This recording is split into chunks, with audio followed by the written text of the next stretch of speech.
주님의 평화를 빕니다.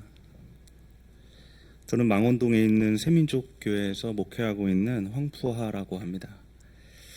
교단은 다르지만 향림교회는 늘 투쟁 현장에서 만나던 든든한 친구였습니다. 또 저는 앞에서 소개해 주셨듯이 옥바라지 선교센터라는 도시 운동 단체를 이제 함께 만들어서 지금까지 운영하고 있는데요. 이렇게 규모가 작은 단체들에게 늘 커다란 예배 공간을 내어주던 교회도 향림교회였습니다. 아마 저희와 친분이 있는 교회들 중에 이제 유일한 교회 아닌가 그런 생각을 합니다. 여기 내수동에 새 건물을 짓고 처음으로 빌린 사람들도 저희였습니다. 그 투쟁을 하다가 벌금 모금 예배를 기획했었는데 그때 이제 짓자마자 여기서 내어주셔서 예배를 잘 드릴 수 있었습니다. 앞으로도 내어주실 거죠? 잘 부탁합니다.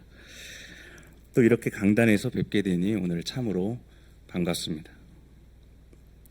저는 절에 일하던 교회에서 건축을 해본 적이 있습니다. 중간에 시공사가 엎어지는 바람에 골조 이후부터는 다 직접 해야 했습니다. 그때 저는 그 교회 전도사였는데 매일같이 시멘트를 말거나 망치를 두드리는 일이 저의 일이었습니다. 교인들과 나무도 직접 사와서 심고 몰딩도 다 직접 작업했습니다. 그래서 저는 교회 건물 짓는 일이 얼마나 힘든지 알고 있습니다. 옆에 계신 교우님들께 이렇게 인사해 볼까요? 수고 많으셨습니다. 정말 수고 많으셨습니다. 그런데 오늘 복음서에서 예수께서는 성전을 엎어버리십니다. 이제 막 새 건물을 지은 교회에서 읽기는 조금 민망한 본문이라는 생각이 드는데요. 어쨌든 성전을 엎어버렸습니다. 그것은 성전 뜰에서 소나 양 그리고 비둘기를 판매하고 환전소까지 운영하고 있었기 때문입니다. 성전에서 제사를 드리러 올 때는 이 소나 양 그리고 가난한 사람들은 이 비둘기를 제물로 가져와야 했습니다. 집에서 먼 예루살렘까지 걸어오면 어떤 이는 몇 주일도 걸렸을 겁니다. 왜냐하면 그때는 자동차나 이 비행기가 없었으니까요. 성전 입구에서는 그가 가져온 양을 검사합니다. 제물에는 흠이 없어야 했기 때문입니다. 오면서 조금 긁혔는지 빠꾸를 당했습니다. 생각해 보세요. 몇 주일에 걸려서 왔습니다.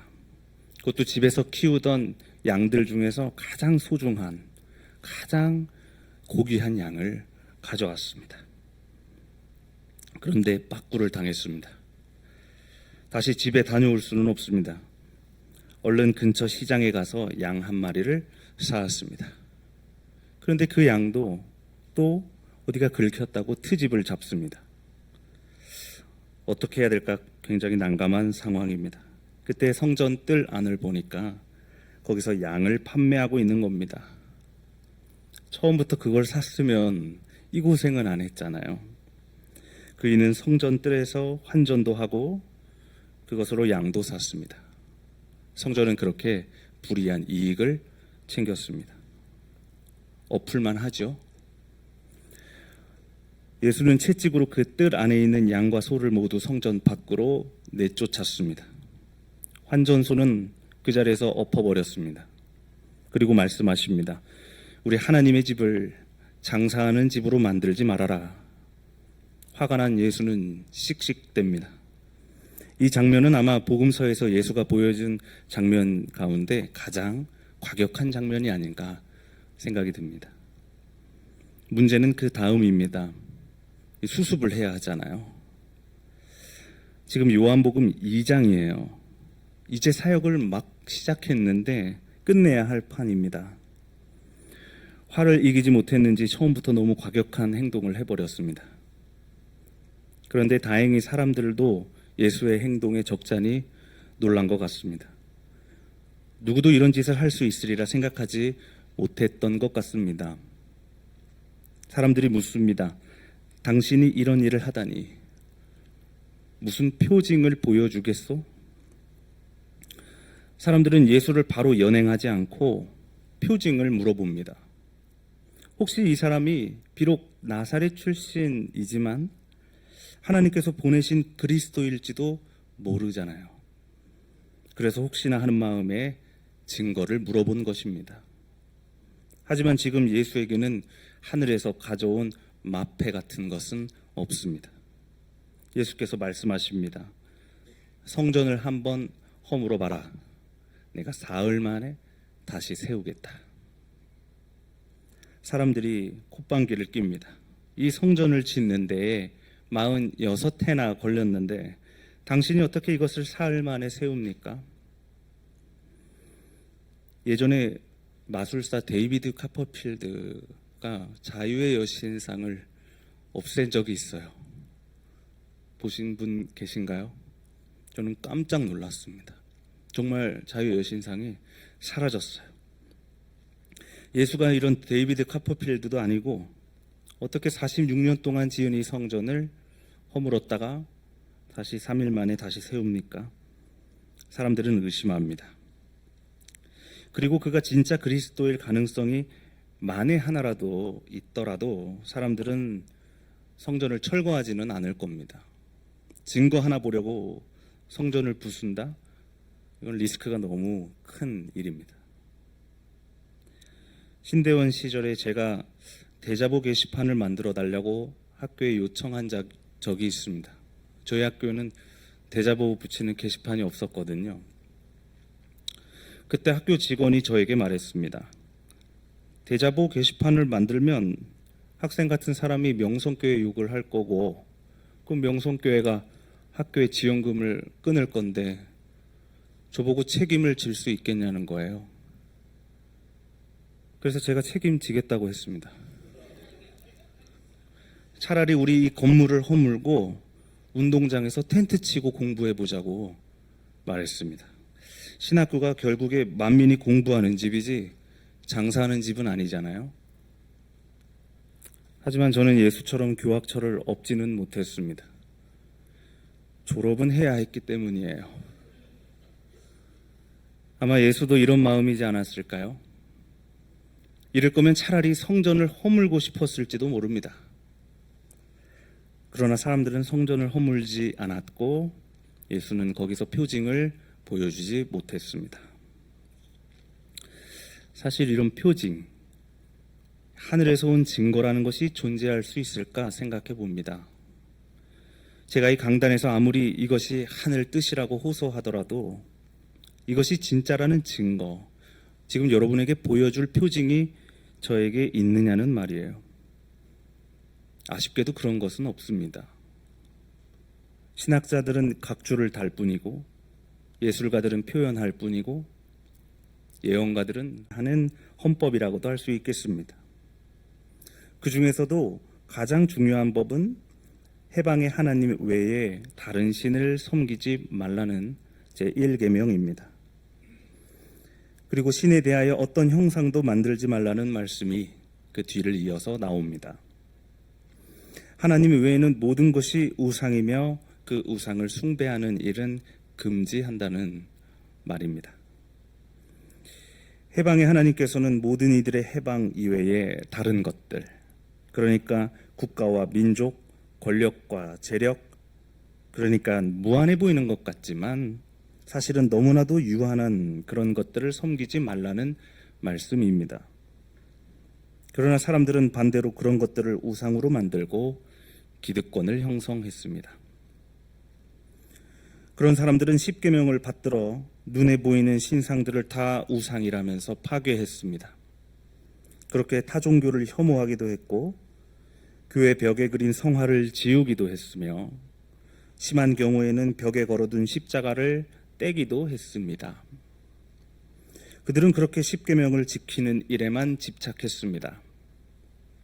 그런데 이 십계명 돌판도 결국에 하나님의 말씀을 형상화한 형상 아닙니까?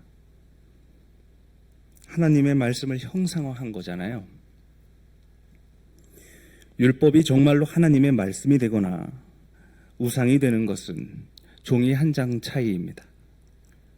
재물을 살 돈이 없어서 제사를 제대로 드리지 못했던 사람들, 소중한 비둘기 한 마리를 가져와도 부정한 것이라며 거부당해야 했던 사람들, 안식일에 일하지 않으면 도저히 살 수가 없었던 그 사람들은 그 사회에서 늘 천벌을 받아야 했습니다.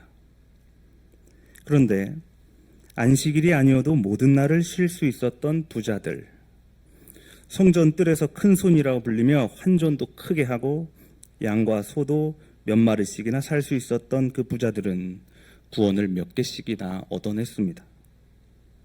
댓글 몇 마디, 기사 몇 줄로 아무리 많은 사람들을 죽여도 그런 사람들은 살인죄에 해당하지 않았습니다. 하나님의 말씀이라는 이 십계명이 이 모든 판결의 증거가 되었습니다.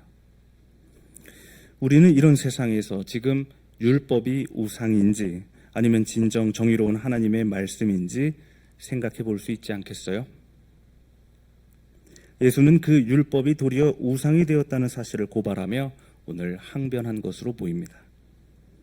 결국 그런 예수는 십자가에서 죽음을 맞이합니다. 예수는 죽는 순간까지 조롱을 당했습니다. 예수는 그 어떤 하늘의 도움도 받지 못한 채 그렇게 죽었습니다. 유대 사람들은 예수의 죽음을 저주받은 죽음이라고 욕했습니다. 나무에 매달려 죽은 사람은 저주에 받은 거라고 율법에 나와 있기 때문입니다. 사람들은 그 죽음을 어리석다고 욕하기도 했습니다. 스스로를 하늘에서 온 메시아라고 선전하는 저 사이비들도 하루라도 더 연명하기 위해서 건강에 그렇게 신경을 쓰는데 예수는 스스로 십자가로 걸어갔습니다. 그는 하늘에서 온 그리스도는커녕 그냥 힘없는 나사렛 노동자였습니다. 표징은 없었습니다. 십자가로 말미암아 그저 그 나약함이 밝혀진 것입니다. 그렇게 우습게 수치스럽게 예수를 매달은 십자가는 저주와 어리석음의 상징입니다. 그러나 바울은 그 십자가가 그리스도의 증거라고 오늘 우리에게 선포합니다. 십자가의 말씀이 멸망할 자들에게는 어리석은 것이지만 구원을 받는 사람에게는 하나님의 능력입니다. 세상에 똑똑한 학자가 어디에 있습니까? 세상에 변론가가 어디에 있습니까? 이 십자가 앞에 한번 다 나와 보세요. 유대 사람들은 기적을 요구하고 그리스 철학자들은 지혜를 찾으나 나는 오직 십자가에 달리신 그리스도를 전합니다.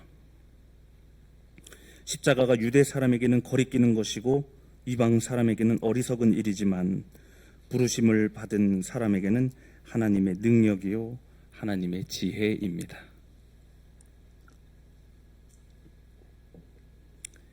십자가는 참으로 대단합니다. 2000년이 넘는 시간 동안 수많은 사람들을 진정 거짓과 두려움으로부터 해방했기 때문입니다. 로마의 압제 앞에서, 바리새인의 그 우상 숭배 앞에서, 독재 정권의 폭력 앞에서 수많은 사람들이 일어났습니다. 그들은 모두 예수와 같이 평범한 그런 사람들이었습니다. 어떤 이들은 죽임을 당했지만 그는 끝까지 참으로 떳떳하게 어디에 있습니까? 부활은 어디에 있습니까? 바로 이 십자가 안에 있는 것입니다. 1919년 3월 1일 수많은 청년들이 이른 새벽부터 독립선언서를 배포하고 탑골공원에서는 5,000명이 넘는 청년들이 집결해 태극기를 흔들면서 대한독립 만세를 외쳤습니다. 일제 압제 앞에서 그 청년들이 떳떳하게 일어났습니다. 그 청년들은 거짓된 세상 안에서 진실을 밝게 외쳤습니다. 많은 학생들이 그 자리에서 죽었고 또 많은 이들이 연행되어 형무소에서 모진 고문을 당해야 했습니다. 이것을 보고 어리석은 죽음이었다고 말할 수 있는 사람이 어디에 있겠습니까? 그 누가 이 고귀한 행진을 저주받은 것이라며 그렇게 욕할 수 있겠습니까? 십자가를 진다는 것, 그것은 우리를 죽음으로 내모는 것이 아닙니다. 우리가 진실을 두려움 없이 말할 수 있게 된다는 것입니다. 그때 비로소 우리는 진정한 해방을 누리지 않겠습니까? 우리나라는 그 이후에 1945년 해방을 맞이하게 되지만 저는 이미 그 해방은 1919년 3월 1일 오후 2시 30분경에 이루어졌다고 생각합니다. 저는 그 청년들이 죽으러 갔다고 생각하지 않습니다. 진정 삶을 살아내려고 간 것 아니겠습니까? 그러므로 우리는 십자가를 죽음이 아니라 부활이라고 고백할 수 있는 것입니다. 예수께서는 십자가에서 죽으시고 3일 만에 부활하셨습니다. 예수께서 성전을 허물고 3일 만에 다시 세우시겠다고 하신 그 말씀이 비로소 이루어진 것입니다. 그러므로 십자가는 예수께서 그리스도가 되시는 참된 표징이고 그 증거가 맞습니다. 존경하는 향린교회 교우 여러분, 다음 주일은 청년주일입니다. 저는 새민족교회 담임 목사이기도 하지만 나이가 젊으니까 청년 목사죠. 나름 청년 목회도 열심히 해보고 있습니다. 요즘 감사하게도 또 많은 열매들을 맺고 있습니다. 그러나 저는 오늘 여기서 청년의 목소리를 대변하거나 교회에 청년이 많아지는 방법을 얘기할 수도 있었겠지만 나는 오로지 여기서 십자가만을 말하겠습니다. 오직 이 십자가만이 여러분 구원의 증거가 되기를 바랍니다. 제 뒤에 걸려있는 저 작은 십자가들이 여러분 가슴 안에도 하나하나 다 세워지기를 바랍니다. 십자가에 달리신 예수께서 부활하신 것처럼 46해 동안 지었던 그 성전이 무너지고 사흘 만에 다시 세워집니다. 70년의 세월을 이겨낸 향린교회, 만약 그 안에 혹시라도 만민이 기도하는 집이 아니라 장사하는 집이 되었던 적이 있었다면 한번 다 허물어 보시기를 바랍니다. 엎어 보시기 바랍니다. 그럼 3일 만에 놀라운 일이 일어날 것입니다. 우리가 우리의 지난 역사만을 자랑하지 않게 되기를 바랍니다. 우리 안에 그 십자가로 말미암아 우리가 주님과 함께 봉기할 수 있었던 것을 자랑하게 되기를 바랍니다. 그리고 지금의 시대 안에서도 이 차별과 혐오 앞에서 고통을 당하는 청년들과 함께 일어나서 진실을 노래하는 향린교회 되기를 바랍니다. 아마도 이 시대 청년들은 다른 어떤 대안적인 교회가 아니라 이렇게 진실된 십자가를 품은 참된 교회를 찾고 기다리고 있을 겁니다. 여전히 고난받는 이웃에게 좋은 향기가 되어주는 이 향린 교회 가운데 주님의 은총이 충만하기를 빕니다. 주신 말씀을 생각하며 침묵 안에서 다 같이 묵상합시다.